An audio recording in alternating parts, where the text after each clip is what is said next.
A Connecticut Yankee in King Arthur's Court by Mark Twain. Chapter 12. Slow Torture. Straight off, we were in the country. It was most lovely and pleasant in those sylvan solitudes in the early cool morning in the first freshness of autumn. From the hilltops we saw fair green valleys lying spread out below, with streams winding through them, and island groves of trees here and there, and huge lone oaks scattered about and casting black blots of shade.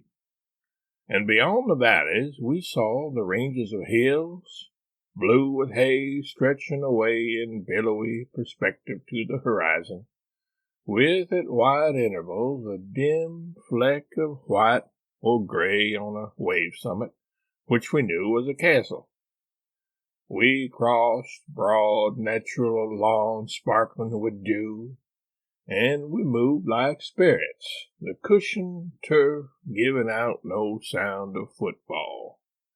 We dreamed along through glades in a mist of green light that got its tint from the sun-drenched roof of leaves overhead, and by our feet the clearest and coldest of runlets went frisking and gossiping over its reefs and making a sort of whispering music comfortable to hear. And at times we left the world behind and entered into the solemn, great deeps and rich gloom of the forest, where furtive wild things whisked and scurried by and were gone before you could even get your eye on the place where the noise was, and where only the earliest birds were turning out and getting to business with a song here and a quarrel yonder and a mysterious far-off hammering and drumming for worms on a tree trunk away somewhere in the impenetrable remotenesses of the woods. And by, out we would swing again into the glare. About the third or fourth or fifth time that we swung out into the glare, it was along there somewhere, a couple of hours or so after sunup. It wasn't as pleasant as it had been. It was beginning to get hot. This was quite noticeable. We had a very long pull after that without any shade. Now it is curious how progressively little frets grow and multiply after they once get a start. Things which I didn't mind at all at first, I begin to mind now, and more too all the time.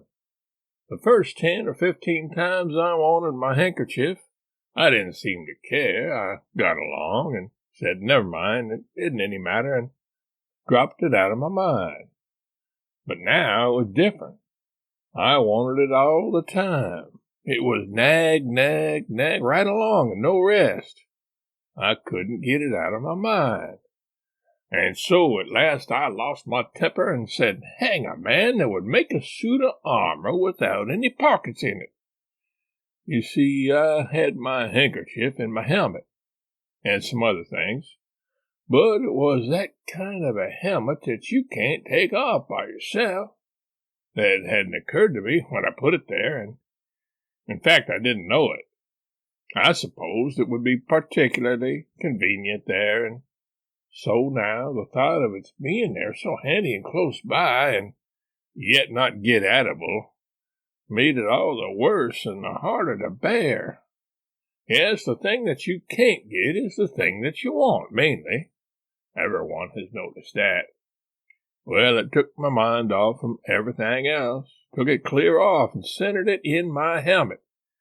And mile after mile there it stayed, imagining the handkerchief, picturing the handkerchief, and it was bitter and aggravating to have the salt sweat keep trickling down into my eyes, and I couldn't get at it.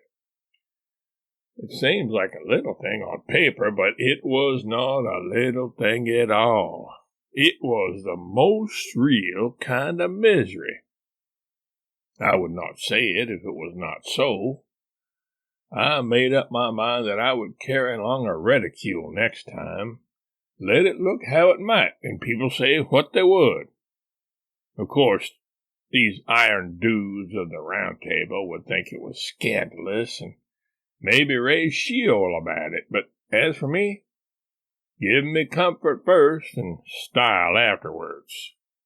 So we jogged along, and now and then we struck a stretch of dust, and it would tumble up in clouds and get into my nose and make me sneeze and cry. And, of course, I said things I oughtn't to have said. I don't deny that. I'm not better than others. We couldn't seem to meet anybody in this lonesome Britain, not even an ogre. And in the mood I was in then, it was, well, for the ogre, that is, bent over with a handkerchief. Most knights would have thought of nothing but getting his armor, but so I got his bandana. He could keep his hardware for all of me. Meantime, it was getting hotter and hotter in there. You see, the sun was beating down and warming up the iron more and more all the time. Well, when you are hot that way, every little thing irritates you. When I trotted, I rattled like a crate of dishes, and that annoyed me. And, moreover, I couldn't seem to stand that sheer slatting and banging, now about my breast, now round my back, and if I dropped into a walk, my joints creaked and screeched in that wearisome way that a wheelbarrow does. And as we didn't create any breeze at that gate, I was like to get fried in that stove. And besides, the quieter you went, the heavier the iron settled down on you, and the more and more tons you seemed to weigh every minute. And you had to be always changing hands and passing your spear over to the other foot. It got so irksome for one hand to hold it long at a time. Well, you know, when you perspire that way in rivers, there comes a time when you itch. You are inside, your hands are outside, so there you are, nothing but iron between. It is not a light thing, let it sound as it may. First it is one place, then another, and then some more, and it goes on spreading and spreading, and at last the territory is all occupied, and nobody can imagine what you feel like, nor how unpleasant it is.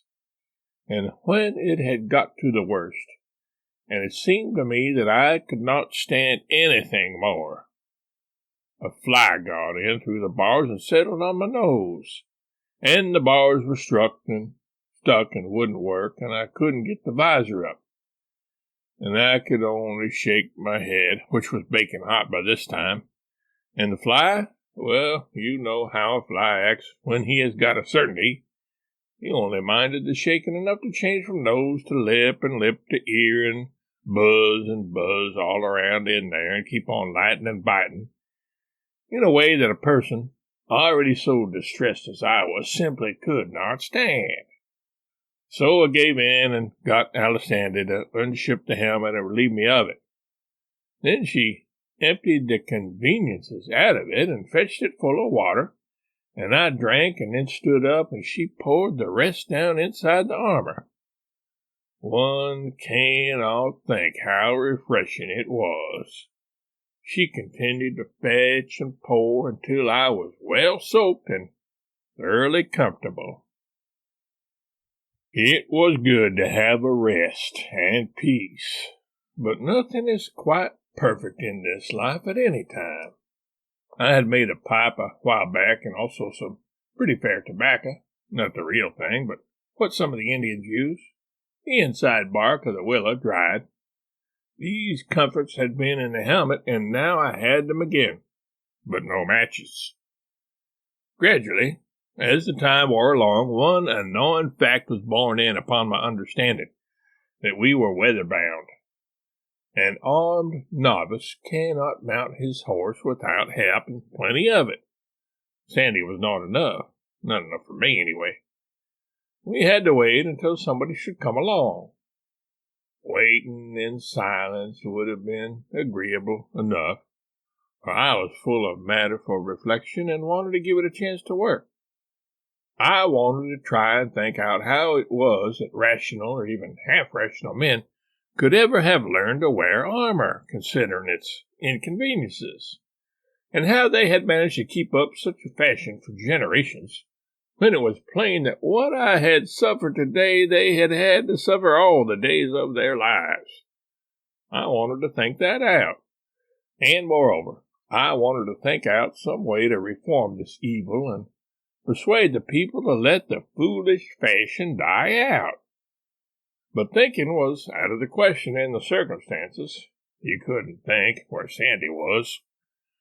She was a quite biddable creature and good-hearted, but she had a flow of talk that was as steady as a mill, and made your head sore, like the drays and wagons in the city. If she had had a cork, she would have been a comfort, but you can't cork that kind, they would die. Her clack was going all day, and you would think something would surely happen to her works by and by. But no, they never got out of order, and she never had to slack up for words.